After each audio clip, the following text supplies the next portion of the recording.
Back to follow-up segment tonight. The U.S. government has released 15 inmates from Guantanamo prison, sending them to the United Arab Emirates. That leaves just 61 detainees at Gitmo right now, which President Obama has promised to close. Joining us from Washington, Fox News strategic analyst Lieutenant Colonel Ralph Peters. So, first of all, how do these releases work? We learn about them, read the press, after the fact, and then they're not widely reported. So how do they actually work? Well, there's a formal process, Bill, and then there's the way it really works. The formal process is there's a Guantanamo review task force that Obama established in 2009 that vets them all and says, are these ready for release? That wasn't quick enough, so in 2011 he established a periodic review board, and that still hasn't been quick enough, so he's now basically presidentially ordering it. But there is a formal vetting process that makes no mention of the tremendous power of the White House and the pressure the president's brought upon them. And so President Obama, it's essentially, despite the interagency facade, it's a unilateral process. The president wants them gone. Now, we also make a great ballyhoo about vetting the countries that are getting them. We've sent them to Saudi Arabia, to Gulf states, to Uruguay. But really, there's not a serious follow-up thereafter. And so up to a third of them have gone back to the battlefield. Now, is that a fact? Up to a third of those released from Guantanamo Bay have gone back to fight against the USA. Can you back that up and source it for us? Well, the government admits, I think it's 17.4% are confirmed as having gone back to jihad. Another almost 13% are suspected of possibly having gone back, which tells me they've gone back. But even if it was only one who was released and blew up a busload of school children or an American Army vehicle on convoy, you know, even if it's only one, it matters.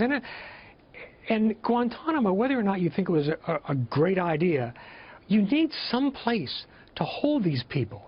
When we took all of them prisoner, we had not thought it through. And the Bush administration made two mistakes. The first one was capturing all these guys, many of whom were worthless. They should have been killed on the battlefield. And the second mistake was when the global left and media turned Guantanamo into this house of horrors, the Bush administration didn't fight back. No, I know. I've been down there twice. It's not a house of horrors. But I will say this. In our society, it is not just to keep someone in detention without a trial. And the military has not been able to set up a tribunal system to try these people.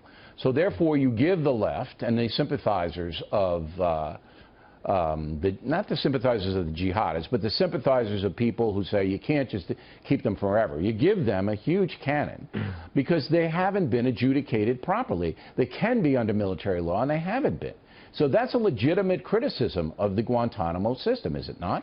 Yeah, and it has happened because even under Bush and Cheney, the military justice system had become so politically correct that it wasn't possible to try them the way we needed to, the way we tried saboteurs or terrorists in World War II. And so, I mean, you and I do have a divergence on this issue, Bill. I don't think known terrorists have any rights, legal or human or otherwise. Then we have to define that, Colonel.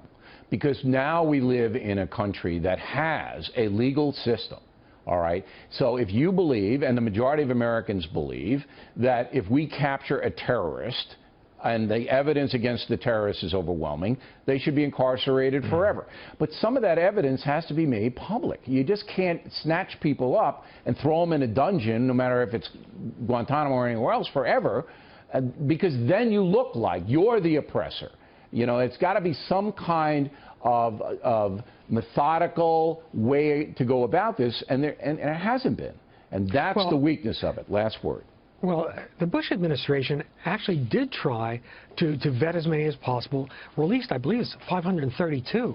So when Obama came to office, what you had left were the hardcore of the hardcore, and now we're down from 241 down to 61, 19 more planned to release.